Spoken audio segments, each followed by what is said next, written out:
ಅಂತೆ ಹೊಳೆಯುತ್ತಾ ನಿಂತನು.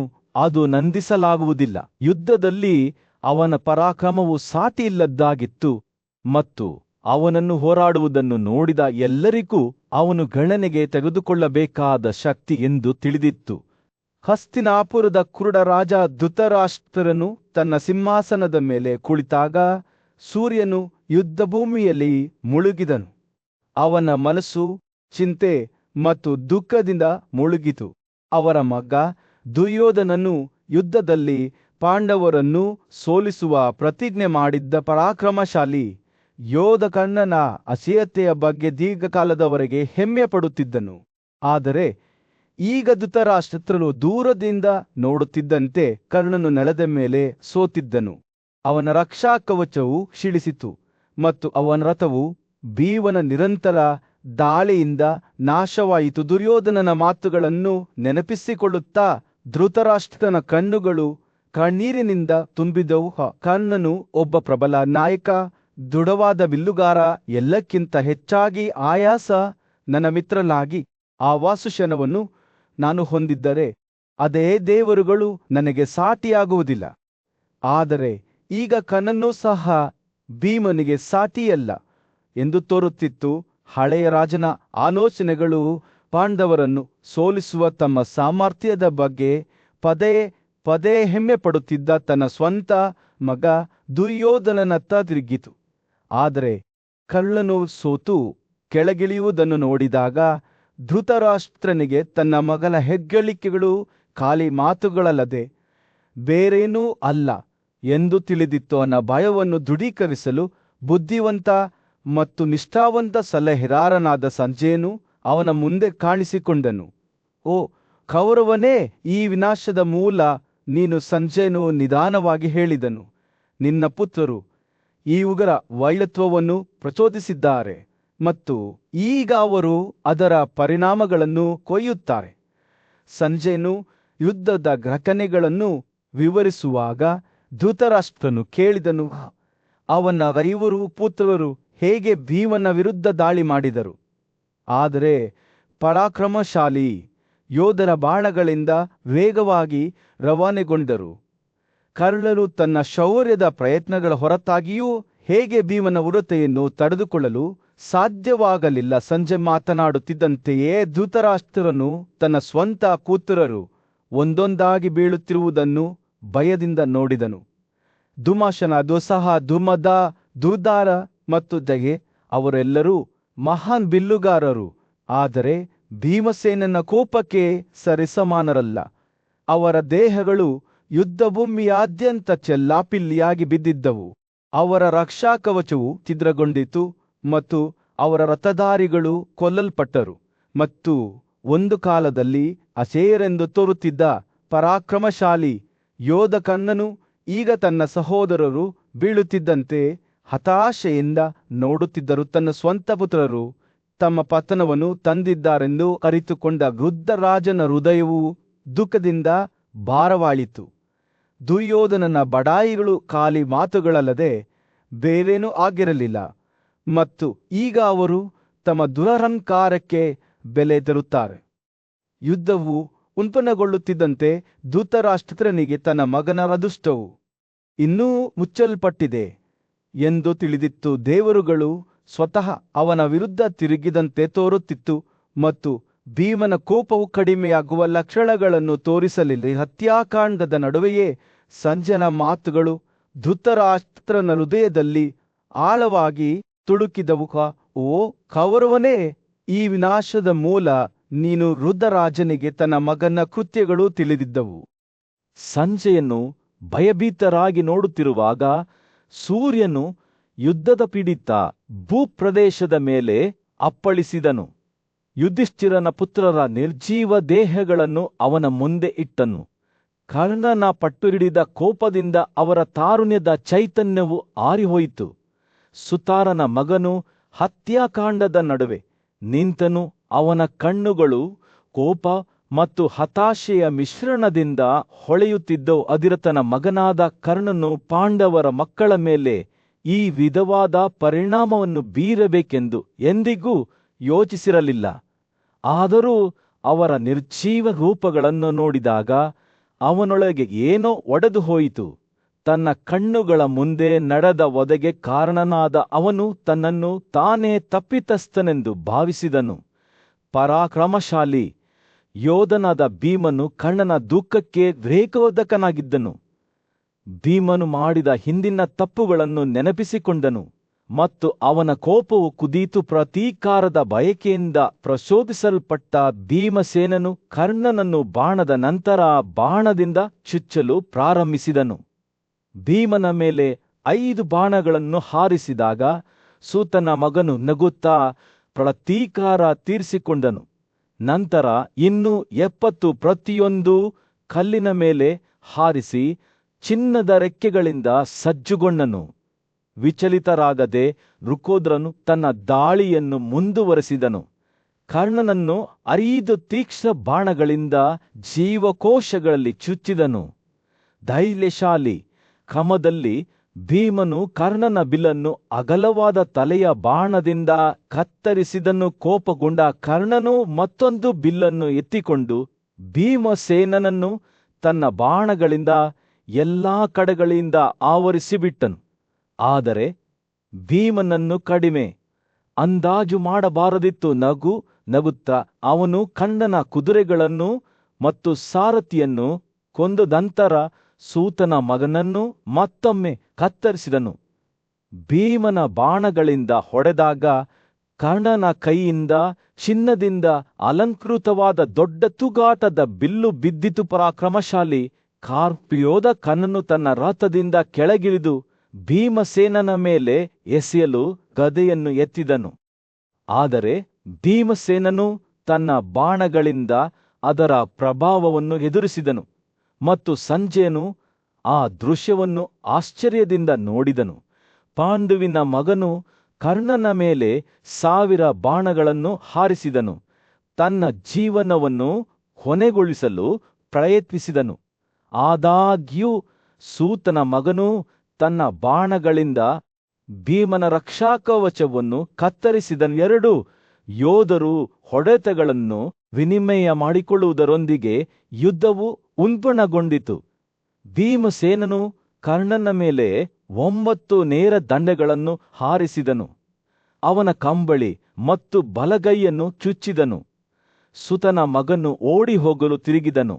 ಆದರೆ ದುರ್ಯೋಧನನ ಮಾತುಗಳು ಪಾಂಡುವಿನ ಇತರ ಪುತ್ರರನ್ನು ಸ್ಪರ್ಧೆಯಲ್ಲಿ ಸೇರಲು ಪ್ರೇರೇಪಿಸಿದವು. ಚಿತ್ರ, ಉಪಚಿತ್ರ, ಚಾರುಚಿತ್ರ, ಸರಸನ್, ಚಿತ್ರಾಯುಧ ಮತ್ತು ಚಿತ್ರವರ್ಮನ್ ಭೀಮಸೇನನ ಕಡೆಗೆ ಧಾವಿಸಿದರು. ಆದರೆ ಅವನು ಒಬ್ಬರನ್ನೊಬ್ಬರು ಒಂದೇ ಬಾಣದಿಂದ ಹೊಡೆದನು. ಕರ್ಣನು ತನ್ನ ಸಹೋದರರ ಹತ್ಯೆಯನ್ನು ನೋಡಿದಾಗ ಅವನ ಕಣ್ಣುಗಳಲ್ಲಿ ಕಣ್ಣೀರು ಸುರಿಯತೊಡಗಿತು. ಅವನು ವಿದುರನ ಮಾತುಗಳನ್ನು ನೆನಪಿಸಿಕೊಂಡನು ಮತ್ತು ಮತ್ತೊಮ್ಮೆ ಭೀಮನಿಗೆ ವಿರುದ್ಧವಾಗಿ ಮತ್ತೊಂದು ರಥವನ್ನು ಹತ್ತಿದನು. 2 ಯೋಧರು ಘರ್ಷಣೆ ಮಾಡಿದರು. ಅವರ ಬಾಣಗಳು ಕಲ್ಲಿನ ಮೇಲೆ ಹಾರಿಸಲ್ಪಟ್ಟವು ಮತ್ತು ಚಿನ್ನದ ರೆಕ್ಕೆಗಳಿಂದ ಹೊಳೆಯುತ್ತಿದ್ದವು. ಸೂರ್ಯನು ಯುದ್ಧಭೂಮಿಯಲ್ಲಿ ಬೀಸಿದನು. ಅವ್ಯವಸ್ಥೆಯ ಮೇಲೆ ಚಿನ್ನದ ಹೊಳಪನ್ನು ಬೀರಿದನು.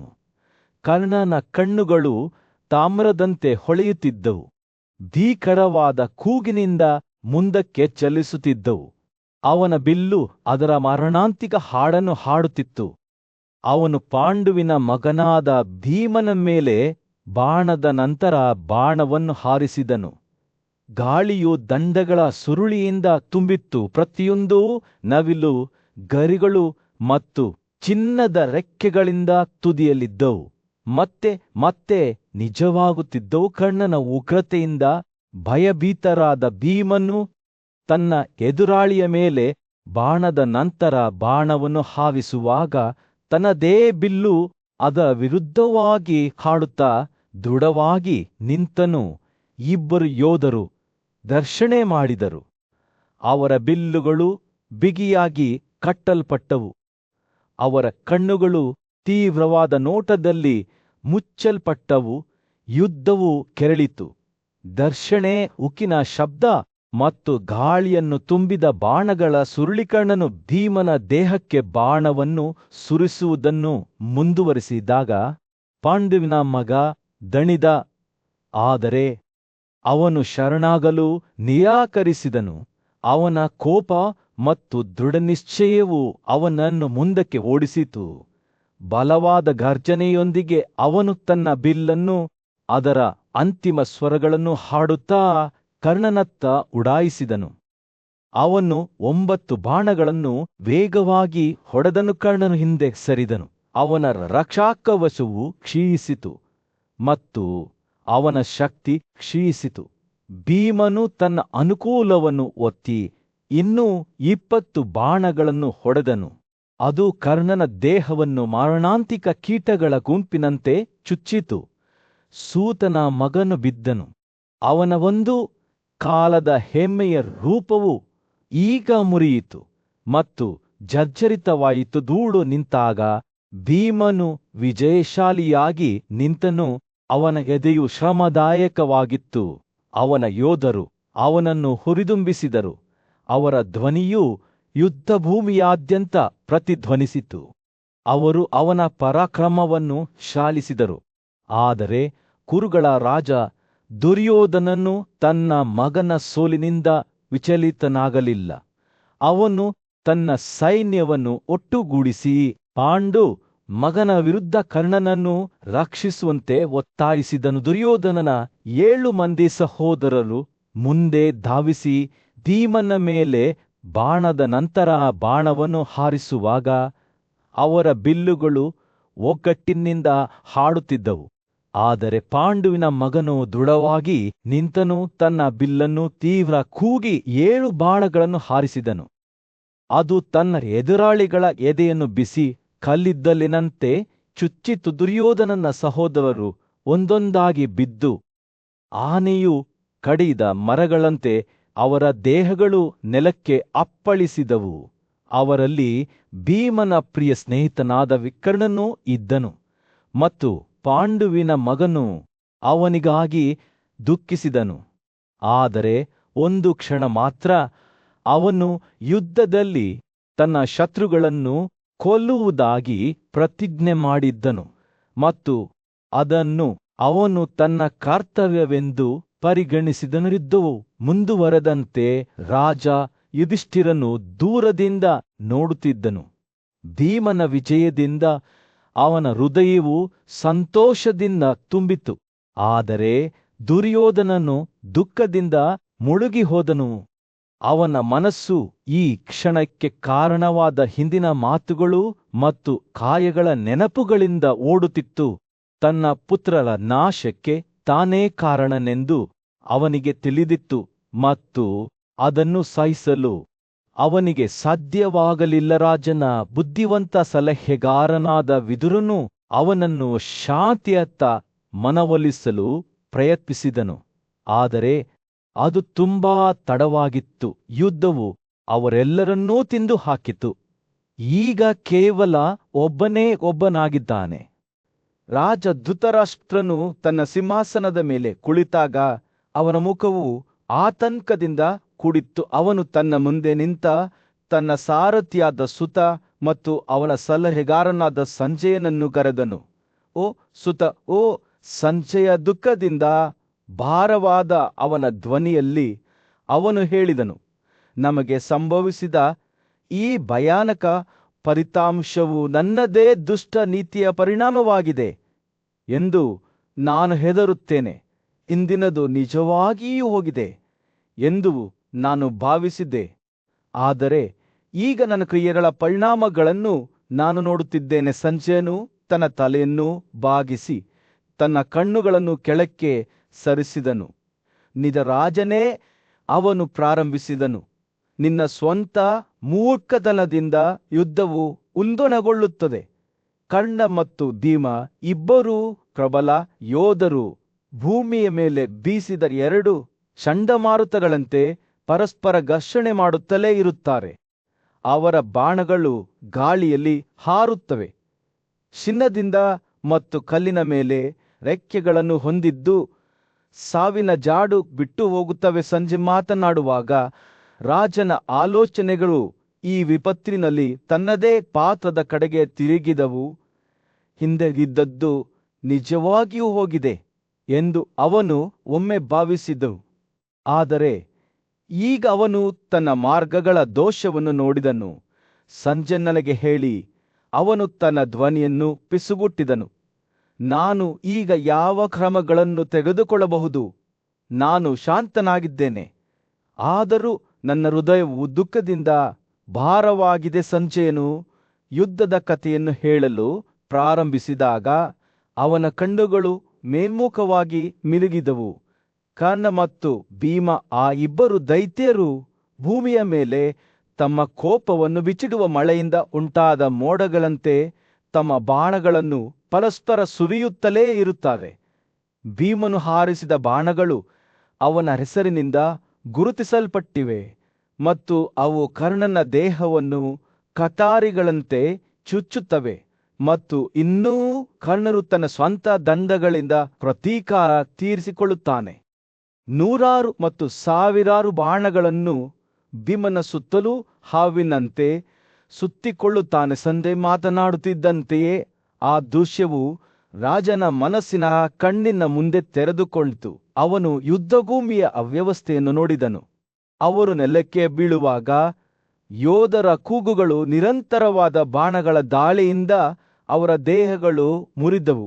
ಯುದ್ಧದ ಸಂಪೂರ್ಣ ಶಕ್ತಿಯಿಂದ ನಡುಗಿದ ಅವನ ಪಾದಗಳ ಕೆಳಗೆ ಭೂಮಿಯೇ ನಡುಗುತ್ತಿರುವಂತೆ ತೋರುತ್ತಿತ್ತು. ಕರ್ಣ ಮತ್ತು ಭೀಮನ ಕೋಪದಿಂದ ಭಯಭೀತರಾಗಿ ಓಡಿ ಹೋಗುತ್ತಿದ್ದ ರಾಜನ ಆಲೋಚನೆಗಳು ತನ್ನದೇ ಸೈನ್ಯದ ಕಡೆಗೆ ತಿರುಗಿದವು. ಅನೇಕರು ಹೋರಾಟಗಾರವಾಗಿದ್ದರು. ಸಂಜಯ್ ಹೇಳಿದನು, ಅವರು ತಮ್ಮ ಸಾವಿಗೆ ಬಿದ್ದರು. ಅವರ ದೇಹಗಳು ಬಲವಾದ ಆನೆಯ ನಡಿಗೆಯ ಕೆಳಗೆ ಪುಡಿಮಾಡಿದ ಕೊಂಬಿನಂತೆ ಒಡೆದವು.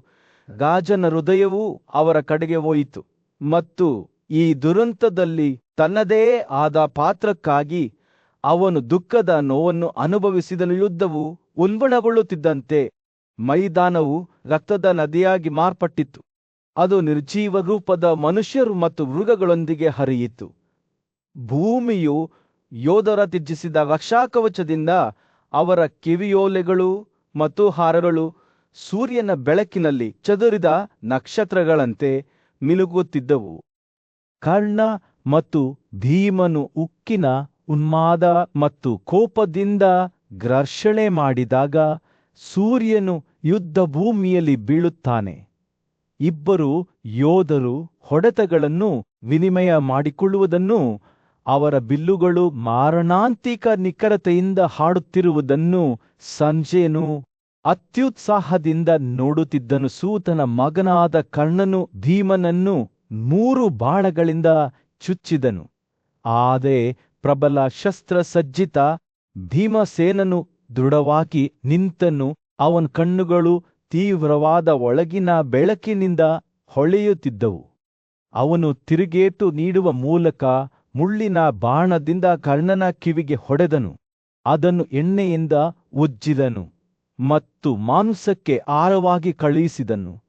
ಕರ್ಣನ ಕಿವಿಯನ್ನು ಅಲಂಕರಿಸಿದ ಸುಂದರವಾದ ಚಿನ್ನದ ಕಿವಿಯೋಲೆಯು ಅದರ ನೆಲದಿಂದ ಹರಿದು ಆಕಾಶದಿಂದ ಬೀಳುವ ನಕ್ಷತ್ರದಂತೆ ನೆಲಕ್ಕೆ ಬಿದ್ದಿತು. ಕರ್ಣನ ಮೇಲೆ ಭೀಮನು 10 ಉದ್ದದ ದಂಡಗಳನ್ನು ಹಾರಿಸಿದಾಗ ಅವುಗಳ ತುದಿಗಳು ವಿಷ ಮತ್ತು ವಿಷದಿಂದ ಹೊಳೆಯುತ್ತಿದ್ದವು. ಅವು ನಿಜವಾಗಿ ಹೊಡೆದವು. ಕರ್ಣನ ಹಣೆಯನ್ನು ಹಾವುಗಳು ಕುಹರದೊಳಗೆ ಪ್ರವೇಶಿಸಿದಂತೆ ಚುಚ್ಚಿದವು. ಸೂತನ ಮಗನು ಪ್ರಕಾಶಮಾನವಾಗಿ ಕಾಣುತ್ತಿದ್ದನು. ಅವನ ಹುಬ್ಬು ನೀಲಿ ಕಮಲದ ಚಾಕ್ಲೇಟ್ನಿಂದ ಆವೃತವಾಗಿತ್ತು. ಆದರೆ ಭೀಮನ ಬಾಣಗಳು ತಮ್ಮ ಗುರುತು ಬಿಟ್ಟು ಹೋಗಿದ್ದವು. ಕರ್ಣನು ಭೀಮಸೇನನ ರಥದ ಕಡೆಗೆ ತನ್ನ ಬಿಲ್ಲನ್ನು ಮಾರಣಾಂತಿಕ ನಿಖರತೆಯಿಂದ ಹಾಡುತ್ತಿದ್ದಾಗ ಅವನ ಕೋಪವು ಈಗ ಉತ್ತುಂಗಕ್ಕೇರಿತು. ಅವನು ರಣಹದ್ದುಗಳುಳ್ಳ ಗರಿಗಳಿಂದ ರೆಕ್ಕೆಗಳುಳ್ಳ 100 ದಂಡೆಗಳನ್ನು ಹೊಡೆದನು. ಅವುಗಳ ತುದಿಗಳು ಚಿನ್ನ ಮತ್ತು ಬೆಂಕಿಯಿಂದ ಹೊಳೆಯುತ್ತಿದ್ದವು. ಗಾಳಿಯು ಹಾರುವ ಬಾಣಗಳ ಶಬ್ದದಿಂದ ತುಂಬಿತ್ತು. ಆಕಾಶದ ಮೂಲಕ ಹಾರುವ ಕ್ರೇಗಳ ಕೋರಸ್ನಂತೆ ಆದಾಗ್ಯೂ ಭೀಮನು ದೃಢವಾಗಿ ನಿಂತನು. ಕರ್ಣನ ಮೇಲೆ ಗುಂಡು ಹಾರಿಸುವಾಗ ಅವನ ಕಣ್ಣುಗಳು ಕೋಪದಿಂದ ಹೊಳೆಯುತ್ತಿದ್ದವು.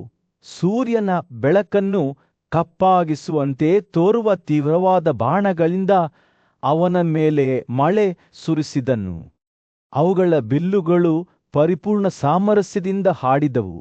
ಅವುಗಳ ಬಾಣಗಳು ಗಾಳಿಯ ಮಧ್ಯದಲ್ಲಿ ಎರಡು ದೊಡ್ಡ ಬಿರುಗಾಳಿಗಳು ಮುಖಾಮುಖಿಯಾಗುವಂತೆ ಘರ್ಷಣೆ ಮಾಡಿದವು. ಯುದ್ಧವು ತೀವ್ರಗೊಂಡಿತು. ಪ್ರತಿ ಯೋಧನು ಶಕ್ತಿ ಮತ್ತು ಪರಾಕ್ರಮದ ಪ್ರದರ್ಶನದಲ್ಲಿ ಒಬ್ಬರನ್ನೊಬ್ಬರು ಮೀರಿಸಲು ಪ್ರಯತ್ನಿಸಿದನು. ಕರ್ಣನ ಬಿಲ್ಲನ್ನು ಅದರ ವೃತ್ತಕ್ಕೆ ಹಿಂತಿರುಗಿಸಲಾಯಿತು. ಅವನ ತೋಳಿನ ಸ್ನಾಯುಗಳು ಶಕ್ತಿಯಿಂದ ಅಲಿಯುತ್ತಿದ್ದವು. ಅವನು ಯುದ್ಧದೊಳಗೆ ಬಾಣದ ನಂತರ ಬಾಣವನ್ನು ಹೊಡೆದನು. ಭೀಮನ ಸ್ವಂತ ಬಿಲ್ಲು ಪ್ರತಿಕ್ರಿಯೆಯಾಗಿ ಹಾಡಿತು.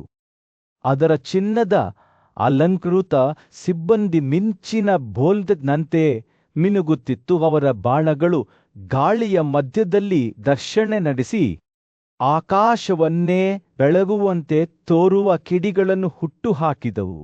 ಅವರ ತೊಡೆಗಳಿಗೆ ಕಪಾಳಮೋಕ್ಷ ಮಾಡುವ ಅವರ ಅಂಗೈಗಳ ಸದ್ದು, ಅವರ ಬಿಲ್ಲುಪತಂತಿಗಳ ಸದ್ದು ಮತ್ತು ಅವರ ರಥದ ಚಕ್ರಗಳ ಸದ್ದುಗಳಿಂದ ಗಾಳಿಯು ತುಂಬಿತ್ತು. ಕರ್ಣ ಮತ್ತು ಭೀಮರು ಪರಸ್ಪರರ ಮೇಲೆ ಬೀರಿದ ಶಕ್ತಿ ಮತ್ತು ಕ್ರೋಧದ ಪ್ರದರ್ಶನದಿಂದ ದನ್ನೇಕೋರರು ಹೋರಾಡುವುದನ್ನು ನಿಲ್ಲಿಸಿದರು.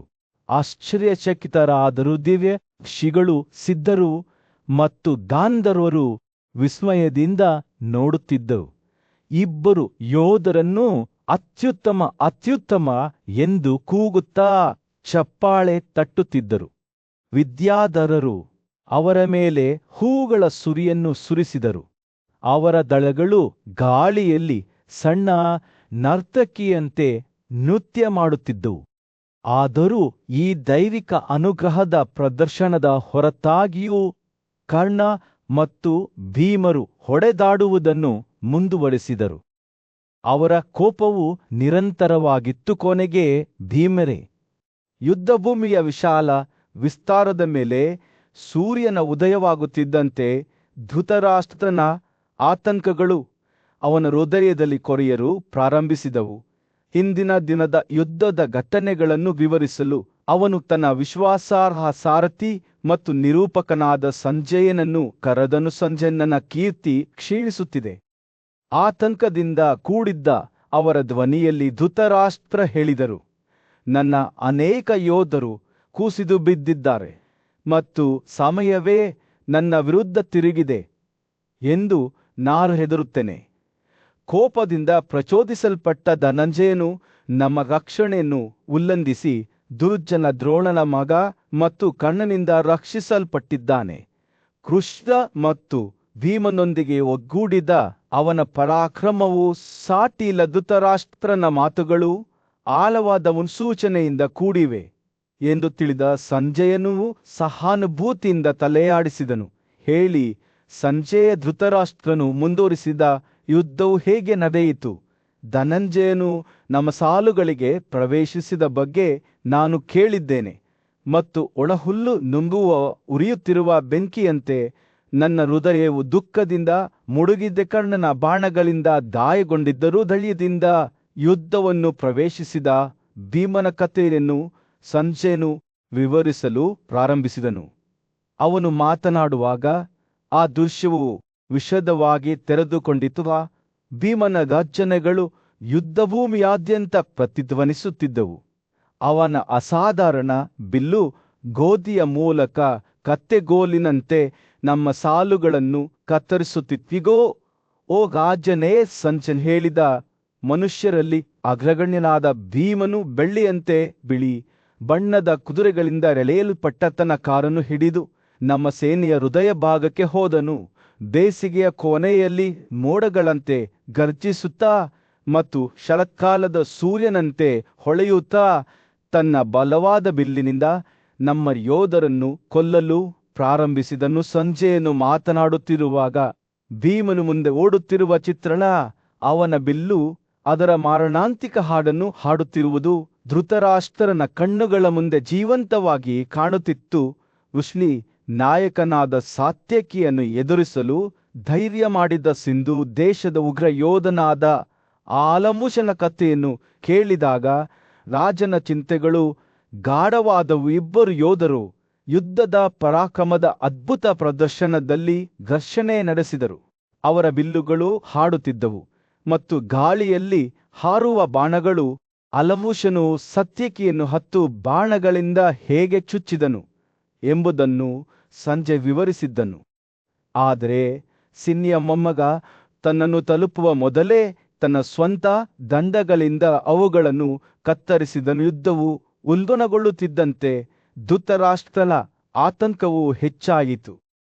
ಅವರ ಯೋಧರು ಧನಂಜಯ ಮತ್ತು ಅವನ ಮಿತ್ರ ರಾಷ್ಟ್ರಗಳಿಗೆ ಸರಿಸಮಾನರಲ್ಲ ಎಂದು ಅವನಿಗೆ ತಿಳಿದಿತ್ತು.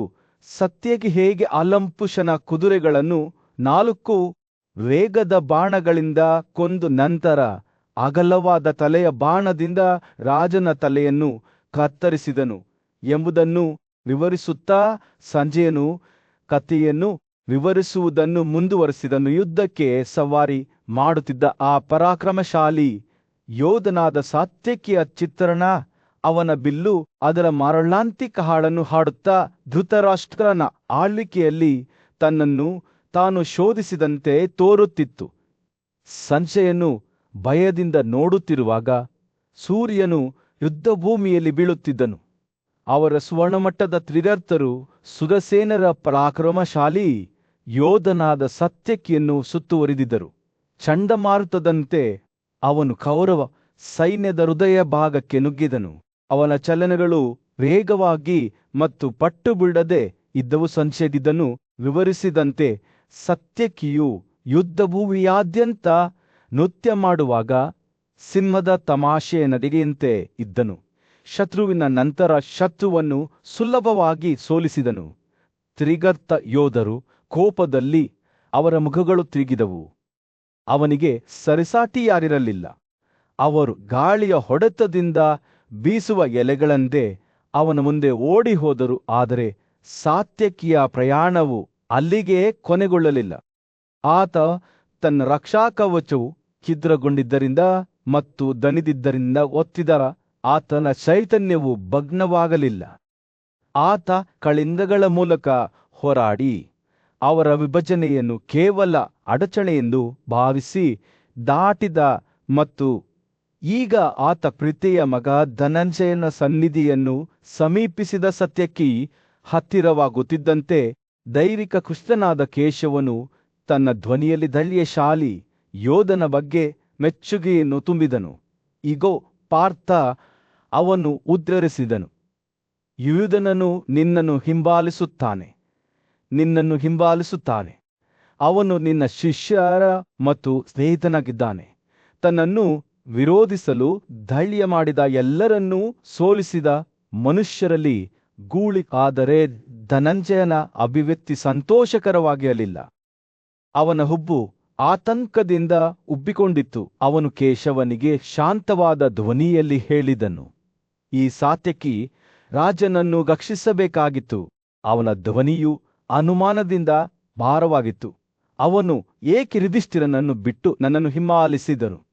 ರಾಜನು ಈಗ ದ್ರೋಣನ ಕರುಣೆಗೆ ಒಳಗಾಗಿದ್ದಾನೆ. ಧನಂಜಯನ ಮಾತುಗಳು ನದಿಯಂತೆ ಸುರಿಯತೊಡಗಿದಾಗ ಕೇಶವನು ಗಮನವಿಟ್ಟು ಆಲಿಸಿದನು. ಅವನು ಜಯದ್ರಥನ ಬಗ್ಗೆ ಮಾತನಾಡುತ್ತಿದ್ದನು.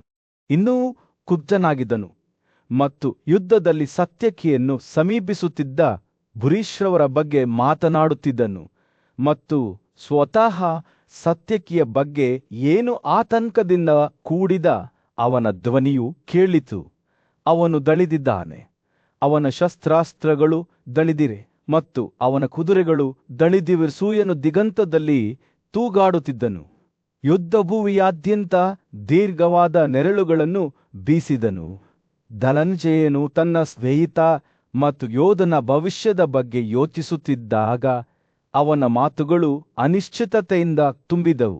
ಸತ್ಯಕಿ ಭೂರಿಶ್ರವರ ವಿರುದ್ಧ ವಿಜಯಶಾಲಿಯಾಗುತ್ತಾನೆಯೇ ಅಥವಾ ಅವನು ನುರಿತ ಕುರುಕ್ಷೇತ್ರ ಯೋಧನಿಗೆ ಬಲಿಯಾಗುತ್ತಾನೆಯೇ ಸಮಯ ಮಾತ್ರ ಹೇಳುತ್ತದೆ.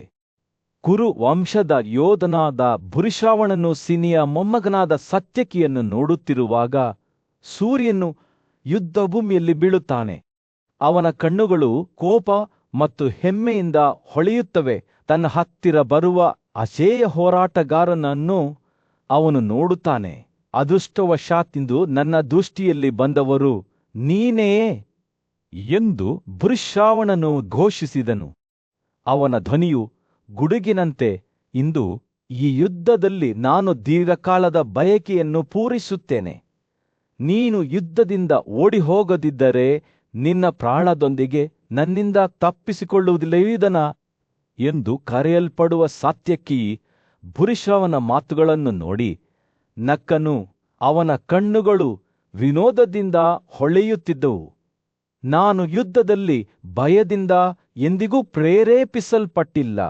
ನಿಮ್ಮ ಮಾತುಗಳಿಂದ ಮಾತ್ರ ನೀವು ನನ್ನನ್ನು ಹೆದರಿಸುವುದಿಲ್ಲ ಎಂದು ಉತ್ತರಿಸಿದನು.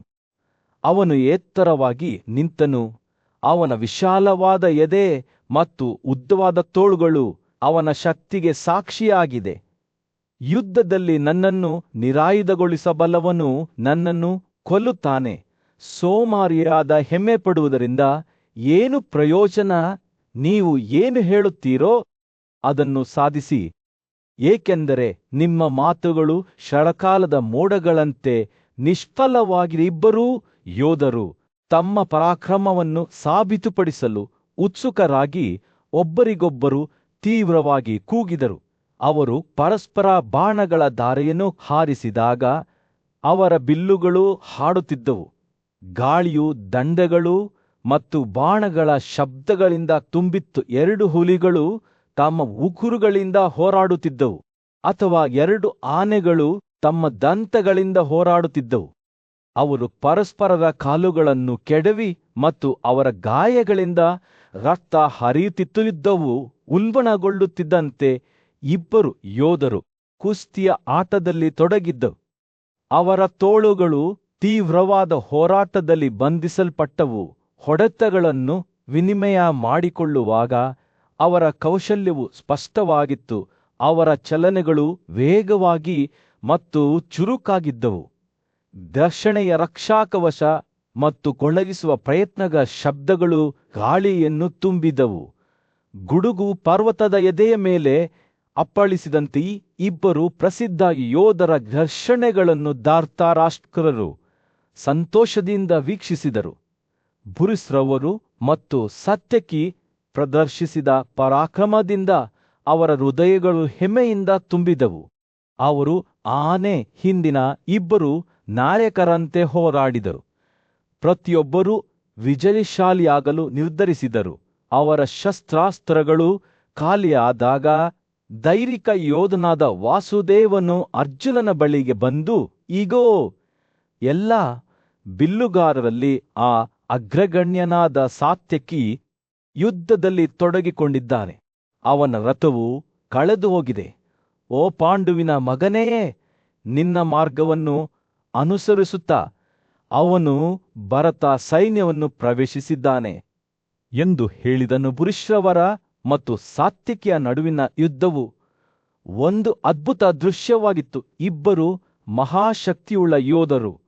ಇಬ್ಬರೂ ತಮ್ಮ ಶಕ್ತಿಯನ್ನು ಸಾಬೀತುಪಡಿಸಲು ದೃಢನಿಶ್ಚಯವನ್ನು ಹೊಂದಿದ್ದರು. ಅವರ ಚಲನೆಗಳು ವೇಗವಾಗಿ ಮತ್ತು ಚುರುಕಾಗಿದ್ದವು. 2 ಗೂಳಿಗಳಂತೆ ತಮ್ಮ ಕೊಂಬುಗಳನ್ನು ಯುದ್ಧದಲ್ಲಿ ಬಂಧಿಸಿದ್ದವು.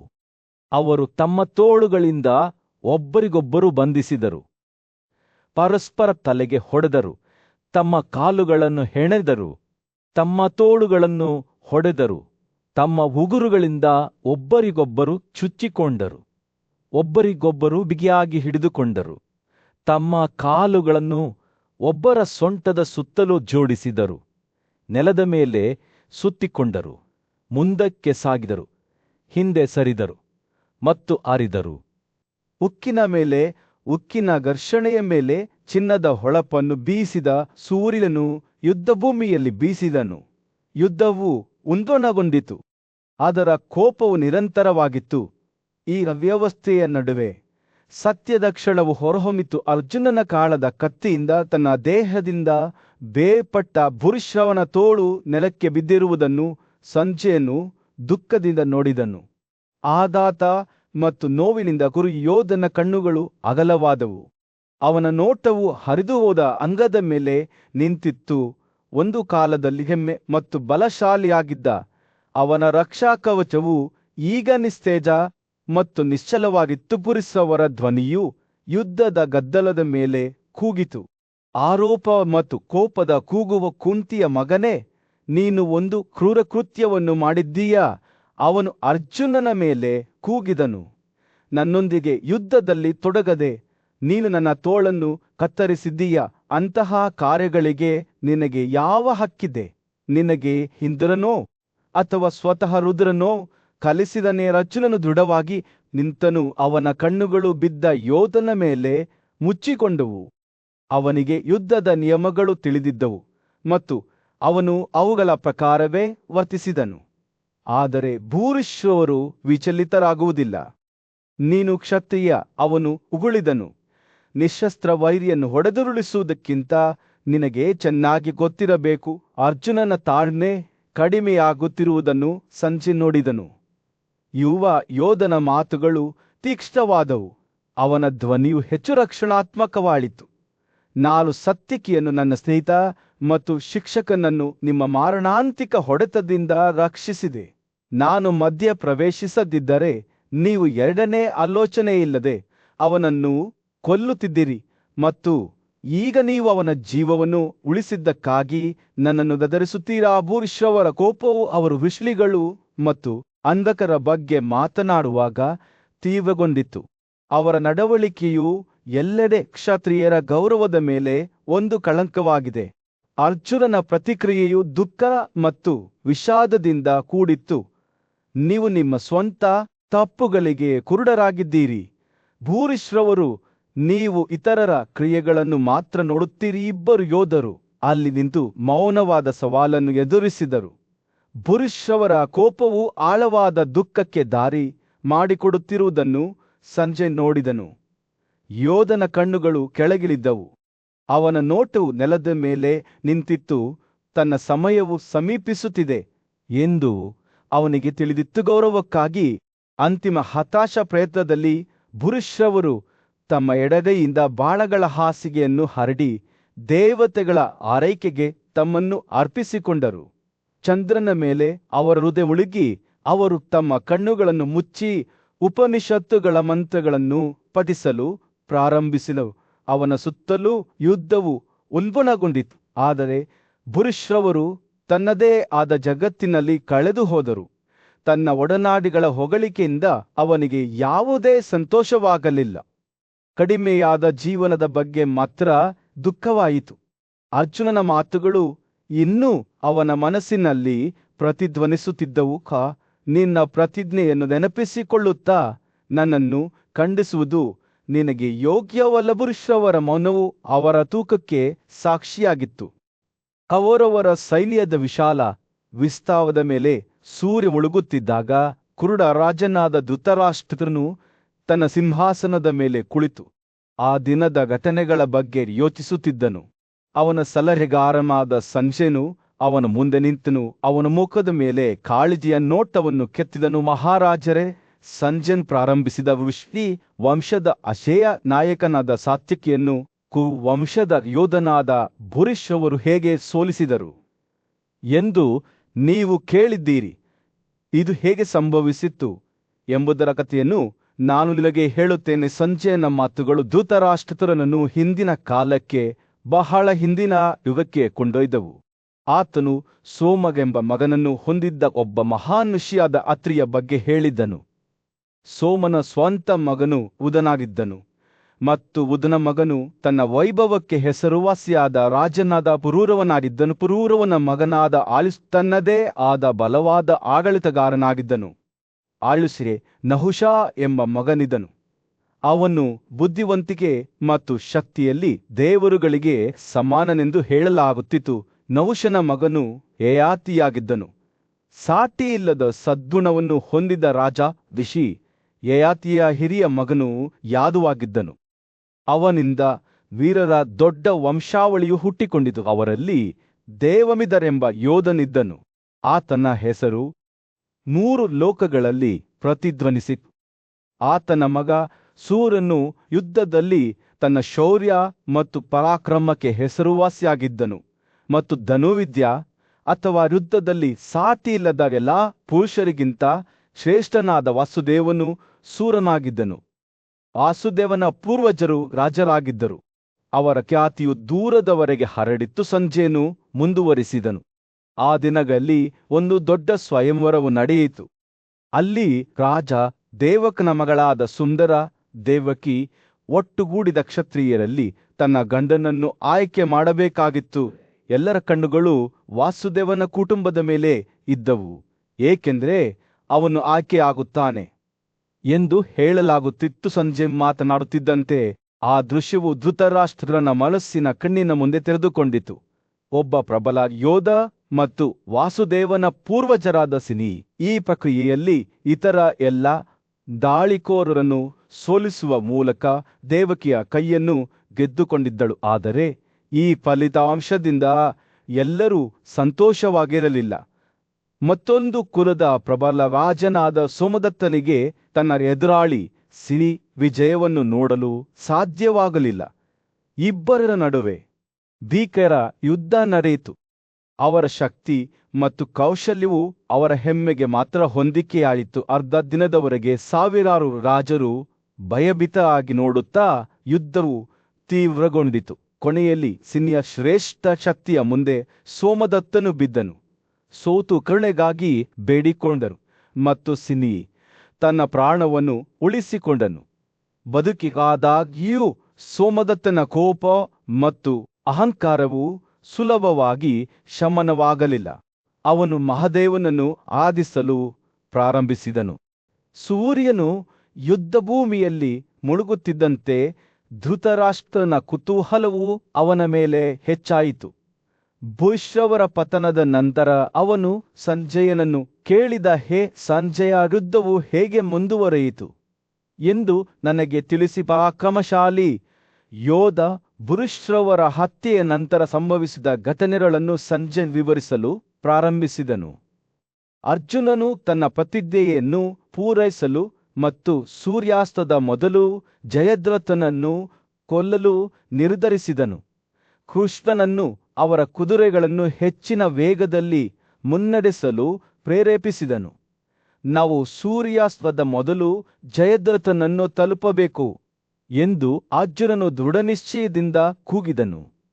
ಅವನ ಕಣ್ಣುಗಳು ಹೊಳೆಯುತ್ತಿದ್ದವು. ಕೃಷ್ಣನು ಕುದುರೆಯ ದಂತಕಥೆಗಳೊಂದಿಗೆ ಪರಿಚಿತನಾಗಿದ್ದರು. ಕುದುರೆಗಳನ್ನು ಒತ್ತಾಯಿಸಿದನು ಮತ್ತು ಅವರು ಜಯದ್ರಥನ ರಥದ ಕಡೆಗೆ ಓಡಿದರು.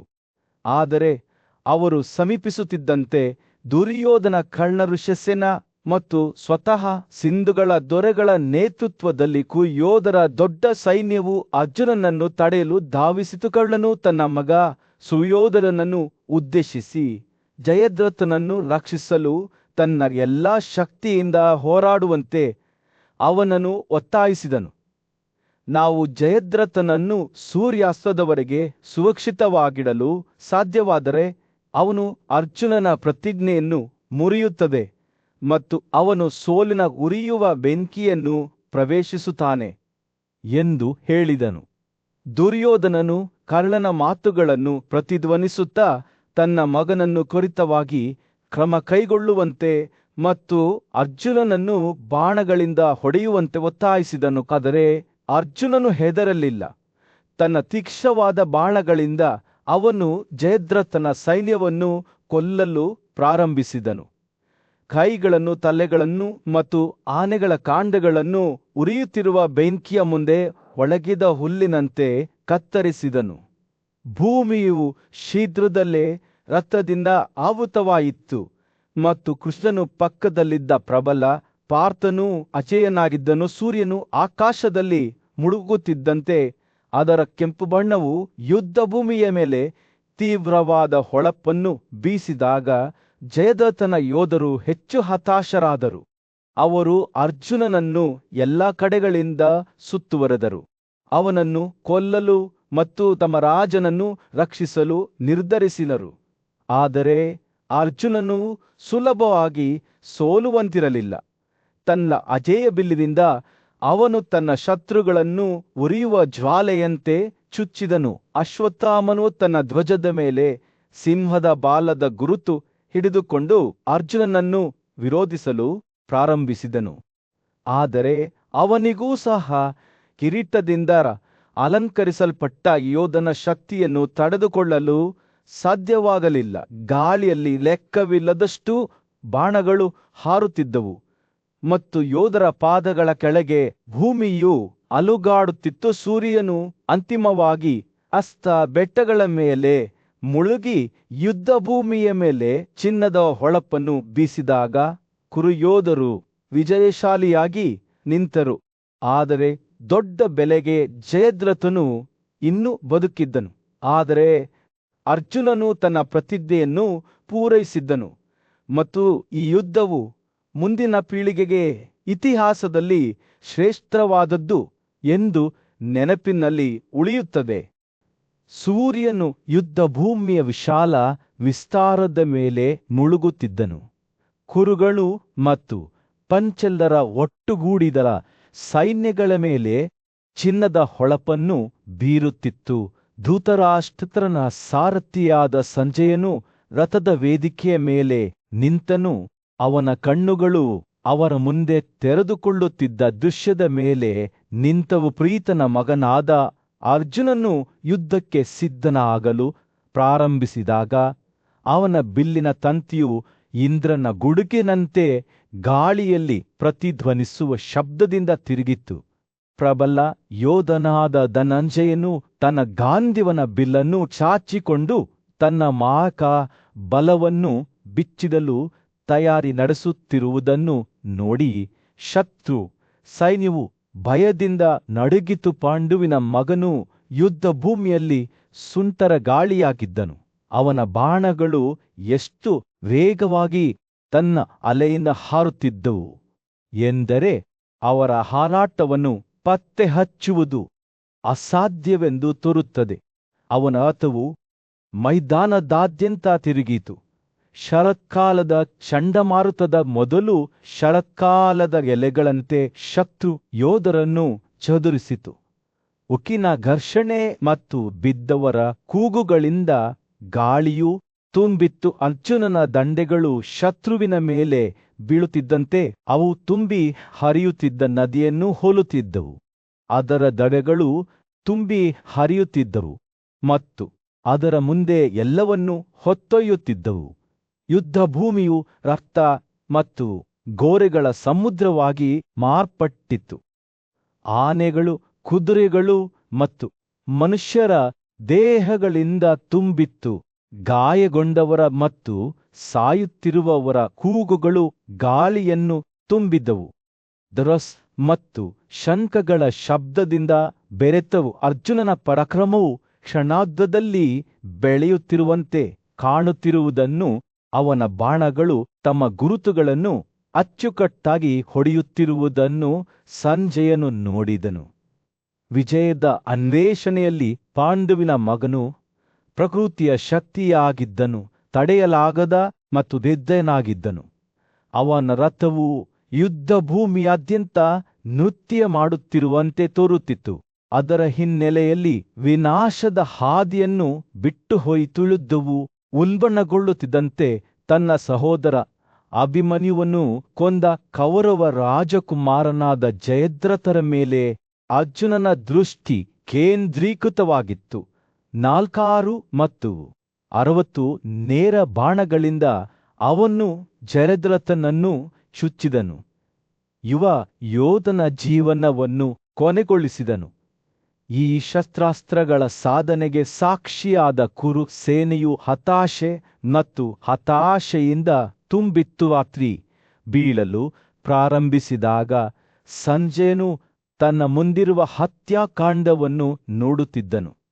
ಅವನ ಹೃದಯವು ದುಃಖ ಮತ್ತು ದುಃಖದಿಂದ ಭಾರವಾಗಿತ್ತು. ಯುದ್ಧ ಭೂಮಿಯು ಸತ್ತವರ ದೇಹಗಳಿಂದ ಹರಡಿದ್ದ ಚಾರ್ನೆಲ್ ಹೌಸ್ ಆಗಿತ್ತು. ಗಾಯಗೊಂಡವರ ಕೂಗುಗಳು ಇನ್ನೂ ಗಾಳಿಯಲ್ಲಿ ಪ್ರತಿಧ್ವನಿಸುತ್ತಿದ್ದವು. ಡ್ರಮ್ಸ್ ಮತ್ತು ಶಂಖಗಳ ಶಬ್ದದೊಂದಿಗೆ ಬೆರೆಯುತ್ತಿದ್ದವು. ಈ ಅವ್ಯವಸ್ಥೆಯ ನಡುವೆ ಅರ್ಜುನನು ಎತ್ತರವಾಗಿ ನಿಂತನು. ಅವನ ಮುಖವು ವಿನಾಶಕಾರನಂತೆಯೇ ತೀವ್ರವಾದ ಬೆಳಕಿನಿಂದ ಹೊಳೆಯುತ್ತಿತ್ತು. ಅವನ ಬಿಲ್ಲು ತಂತಿಯು ಇನ್ನೂ ತನ್ನ ಬಾಣಗಳ ಬಲದಿಂದ ಕಂಪಿಸುತ್ತಿತ್ತು. ಬ್ರಹ್ಮಾಂಡದ ಹೃದಯ ಬಡಿತವನ್ನು ಪ್ರತಿಧ್ವನಿಸುತ್ತದೆ. ಪಾಂಡುವಿನ ಮಗನು ಯುದ್ಧ ಭೂಮಿಯಲ್ಲಿ ಪ್ರಕ್ಷುಬ್ಧತೆಯನ್ನು ಬಿಟ್ಟಿದ್ದನು ಮತ್ತು ಅವನ ವಿರುದ್ಧ ನಿಲ್ಲಲು ಯಾರಿಗೂ ಸಾಧ್ಯವಾಗಲಿಲ್ಲ.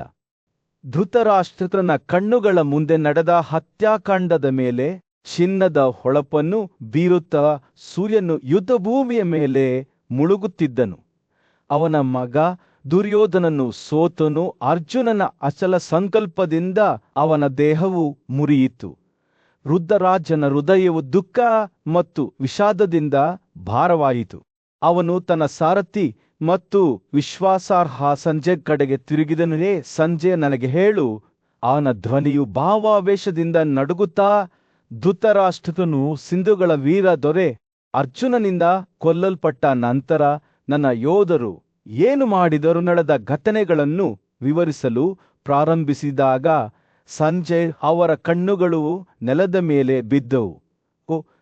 ಪಾರ್ಥನಿಂದ ಯುದ್ಧದಲ್ಲಿ ಕೊಲ್ಲಲ್ಪಟ್ಟ ಸಿಂಧುಗಳ ಅರಸನನ್ನು ನೋಡುತ್ತಾ ದುಃಖದಿಂದ ಭಾರವಾದ ಅವನ ಧ್ವನಿಯಲ್ಲಿ ಸಾರಧ್ವತ್ನ ಮಗನಾದ ಕೃಪಾ ಕೋಪದಿಂದ ಪಾಂಡು ಮಗನನ್ನು ಬಾಣಗಳ ದಟ್ಟವಾದ ಸುರಿಮಳೆಯೊಂದಿಗೆ ಮುಚ್ಚಿದನು ಎಂದು ಹೇಳಿದನು. ಆ ದೃಶ್ಯವು ಕತ್ತಲೆಯಾದ ಮತ್ತು ಮುನ್ಸೂಚಕವಾದ ಚಂಡಮಾರುತದಂತೆ ತೆರೆದುಕೊಂಡಿತು. ಕೃಪೆಯ ಬಾಣಗಳು ಅರ್ಜುನನ ಮೇಲೆ ಸುರಿದವು. ಆದರೆ ಯುವ ಯೋಧನು ಶರಣಾಗಲು ನಿರಾಕರಿಸಿದನು. ಅವನು ಪ್ರತಿ ಹೊಡೆತವನ್ನು ನಿಖರತೆ ಮತ್ತು ಕೌಶಲ್ಯದಿಂದ ಎದುರಿಸಿದನು. ಅವನ ಸ್ವಂತ ಬಾಣಗಳು ನಿಜವಾಗಿ ಮತ್ತು ವೇಗವಾಗಿ ಹಾರುತ್ತಿದ್ದವು.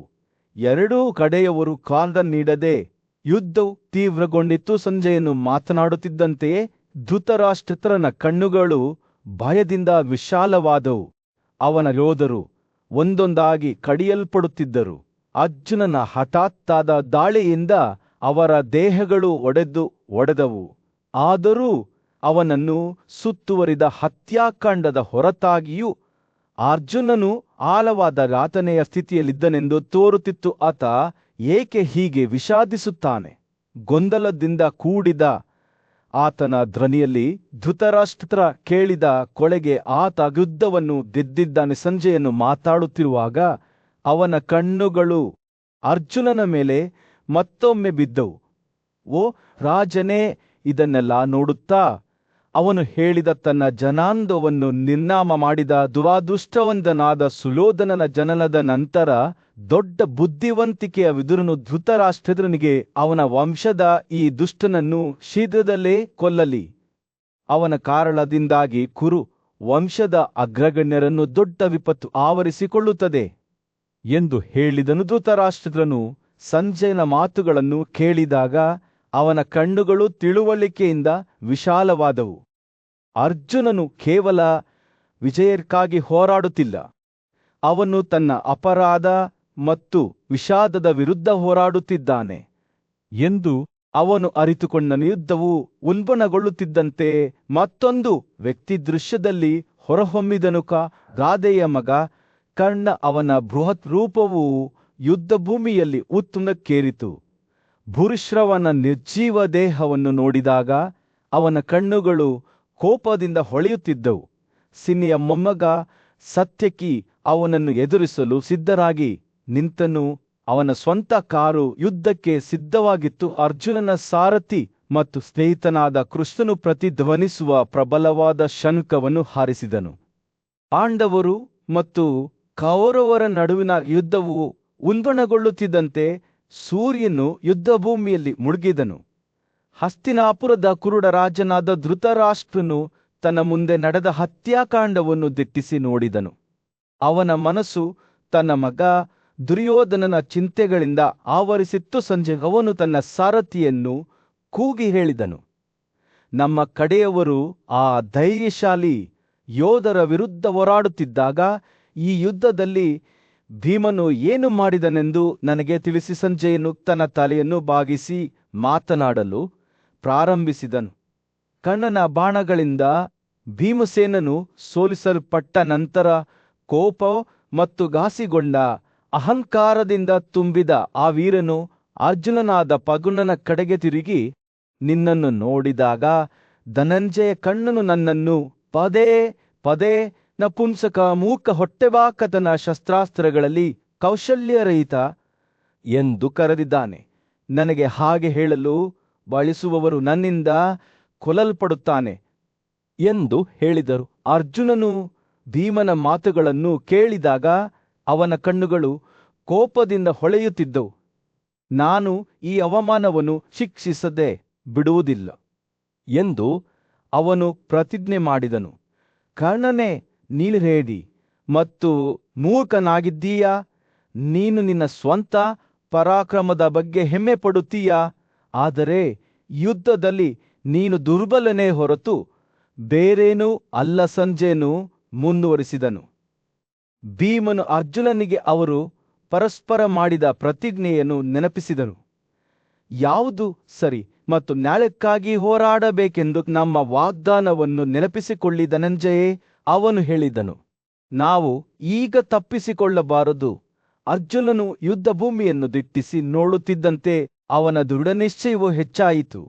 ಅವನ ಶತ್ರುವು ಕಳ್ಳನು ಭೀಮನನ್ನು ಕ್ರೂರ ಮಾತುಗಳಿಂದ ನಿಂದಿಸುತ್ತಿರುವುದನ್ನು ಅವನು ನೋಡಿದನು. ಕರ್ಣನು, ನೀನು ನಪುಂಸಕ ಮೂರ್ಖ ಎಂದನು. ನೀನು ಏಕೆ ಹೋರಾಡುತ್ತೀ? ಆದರೆ ಈ ಅವಮಾನಗಳು ಕೇವಲ ಪದಗಳಲ್ಲ ಎಂದು ಅರ್ಜುನನಿಗೆ ತಿಳಿದಿತ್ತು. ಅವರ ಗೌರವಕ್ಕೆ ಯೋಧನಾಗಿ ಅವನ ಗುರುತಿಗೆ ಸವಾಲಾಗಿದ್ದವು. ಅವನು ತನ್ನ ಬಿಲ್ಲನ್ನು ಎಳೆದು ಅದನ್ನು ಕರ್ಣನ ಹೃದಯಕ್ಕೆ ಗುರಿಯಾಗಿಸಿದನು. ನೀವು ನಿಮ್ಮ ಸ್ವಂತ ಪರಾಕ್ರಮದ ಬಗ್ಗೆ ಹೆಮ್ಮೆ ಪಡಬಹುದು, ಆದರೆ ನಿಜವಾದ ಶೌರ್ಯ ಹೇಗಿರುತ್ತದೆಂಬುದನ್ನು ನಾನು ನಿಮಗೆ ತೋರಿಸುತ್ತೆ ಎಂದು ಅವರು ಹೇಳಿದರು. ಅರ್ಜುನನು ತನ್ನ ಬಾಣವನ್ನು ಹಾರಿಸುತ್ತಿದ್ದಂತೆ ಯುದ್ಧ ಭೂಮಿಯು ಅಸ್ತವ್ಯಸ್ತಗೊಂಡಿತು. ಉಕ್ಕಿನ ರಕ್ಷಣೆ, ಗಾಯಗೊಂಡವರ ಕೂಗು ಮತ್ತು ಸಾಯುತ್ತಿರುವವರ ಕೂಗುಗಳು ಗಾಳಿಯನ್ನು ತುಂಬಿದವು.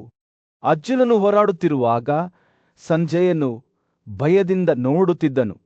ಅವನ ಬಾಣಗಳು ಗಾಳಿಯಲ್ಲಿ ಮಾರಣಾಂತಿಕ ನಿಖರತೆಯಿಂದ ಹಾರುತ್ತಿದ್ದವು. ಧೈರ್ಯಿಕ ಸಾರಥಿಯಾದ ಕೃಷ್ಣನು ಅರ್ಜುನನ ಪಕ್ಕದಲ್ಲಿ ಸವಾರಿ ಮಾಡಿ ಅವ್ಯವಸ್ಥೆಯ ಮೂಲಕ ಅವನಿಗೆ ಮಾರ್ಗದರ್ಶನ ನೀಡಿದನು. ನೀನು ನಿನ್ನ ಪ್ರತಿಜ್ಞೆಯನ್ನು ಪೂರೈಸಿದ್ದೀಯಾ? ಅವನು ಮೃದುವಾಗಿ ನಗುತ್ತಾ ಹೇಳಿದನು. ವೃದ್ಧಕ್ಷತ್ರ ಮತ್ತು ಅವನ ಮಗ ಸತ್ತಿದ್ದಾರೆ, ಆದರೆ ಕೃಷ್ಣನ ಮಾತುಗಳು ಕೇವಲ ವಾಸ್ತವದ ಸರಳ ಹೇಳಿಕೆಯಲ್ಲ. ಈ ಯುದ್ಧವು ಕೇವಲ ಗೆಲ್ಲುವ ಅಥವಾ ಸೋಲುವ ಬಗ್ಗೆ ಅಲ್ಲ ಎಂದು ಅವು ಅರ್ಜುನನಿಗೆ ನೆನಪಿಸಿದವು. ಇದು ಒಬ್ಬರ ಸ್ವಂತ ಆದರ್ಶಗಳಿಗೆ ತಕ್ಕಂತೆ ಬದುಕುವ ಬಗ್ಗೆ, ಯಾವುದು ಸರಿ ಎಂಬುದಕ್ಕಾಗಿ ಹೋರಾಡುವ ಬಗ್ಗೆ. ಅವರು ಯುದ್ಧ ಭೂಮಿಯ ಮೂಲಕ ಸವಾರಿ ಮಾಡುವಾಗ ಕೃಷ್ಣನು ಸೂಚಿಸಿದನು. ಸೂರ್ಯನು ಯುದ್ಧಭೂಮಿಯಲ್ಲಿ ಮುಳುಗಿ ನೆರೆದಿದ್ದ ಯೋಧರ ಮೇಲೆ ಬೆಚ್ಚಗಿನ ಕಿತ್ತಳೆ ಬಣ್ಣದ ಹೊಳಪನ್ನು ಬೀರುತ್ತಲೇ ಇದ್ದನು. ಆ ದಿನದ ಆರಂಭದಲ್ಲಿ ನಡೆದ ಘಟನೆಗಳ ಬಗ್ಗೆ ನಿರೂಪಕನಾದ ಸಂಜಯನು ಹೇಳಿದನು. ಸಿಂಧುಗಳ ರಾಜನು ಪಾರ್ಥನಿಂದ ಕೊಲ್ಲಲ್ಪಟ್ಟ ನಂತರ ಅವನು ಪ್ರಾರಂಭಿಸಿದನು. ಕೃಷ್ಣನು ರಾಜನಿಗೆ, ಅಂದರೆ ಧರ್ಮದ ಮಗ ಯುಧಿಷ್ಠಿರನಿಗೆ ಸಂತೋಷದಿಂದ ಅವನನ್ನು ಆರಾಧಿಸಿದನು. ಸಂಜಯನು ಮಾತನಾಡುತ್ತಿರುವಾಗ ಕೃಷ್ಣನು ಯುಧಿಷ್ಠಿರನ ರಥದ ಹತ್ತಿರ ಹೋದನು. ಅವನ ಕಣ್ಣುಗಳು ಸಂತೋಷ ಮತ್ತು ಕೃತಜ್ಞತೆಯಿಂದ ಹೊಳೆಯುತ್ತಿದ್ದವು. ಅದೃಷ್ಟ ರಾಜರ ರಾಜನೇ, ಅವನು ಹೇಳಿದನು, ನಿನ್ನ ಸಮೃದ್ಧಿ ಹೆಚ್ಚಾಗುತ್ತದೆ. ಓ ಅತ್ಯುತ್ತಮ ಪುರುಷರೇ, ನಿನ್ನ ವೈರಿ ಕೊಲ್ಲಲ್ಪಟ್ಟಿದ್ದಾನೆ. ಕೃಷ್ಣನ ಮಾತುಗಳನ್ನು ಕೇಳುವಾಗ ಯುಧಿಷ್ಠಿರನ ಮುಖವು ಸಂತೋಷದಿಂದ ಬೆಳಗಿತು. ಕೃಷ್ಣನು ಮುಂದುವರಿಸಿದನು, ಅದೃಷ್ಟವಶಾತ್ ನಿಮ್ಮ ಕಿರಿಯ ಸಹೋದರನು ತನ್ನ ಪ್ರತಿಜ್ಞೆಯನ್ನು ಸಾಧಿಸಿದ್ದಾನೆ. ಅವನು ಅರ್ಜುನನು ಯುದ್ಧದಲ್ಲಿ ಪ್ರದರ್ಶಿಸಿದ ಶೌರ್ಯ ಮತ್ತು ಕೌಶಲ್ಯದ ಬಗ್ಗೆ ಮತ್ತು ಅದು ಅವರ ಕುಟುಂಬಕ್ಕೆ ಹೇಗೆ ವೈಭವವನ್ನು ತಂದಿತು ಎಂಬುದರ ಬಗ್ಗೆ ಹೇಳಿದನು. ತನ್ನ ಸ್ನೇಹಿತನ ಸ್ತುತಿಯನ್ನು ಕೇಳಿದಾಗ ಯುಧಿಷ್ಠಿರನ ಕಣ್ಣುಗಳು ಸಂತೋಷದ ಕಣ್ಣೀರಿನಿಂದ ತುಂಬಿದವು. ಕೃಷ್ಣನು ಮಾತನಾಡುವುದನ್ನು ಮುಗಿಸಿದಾಗ ಯುಧಿಷ್ಠಿರನು ತನ್ನ ರಥದಿಂದ ಜಿಗಿದನು. ಅವನ ಮುಖವು ಸಂತೋಷದಿಂದ ಹೊಳೆಯಿತು. ಅವನು ಅರ್ಜುನ ಮತ್ತು ಕೃಷ್ಣ ಎಂಬ ಇಬ್ಬರು ಕೃಷ್ಣರ ಕಡೆಗೆ ಓಡಿ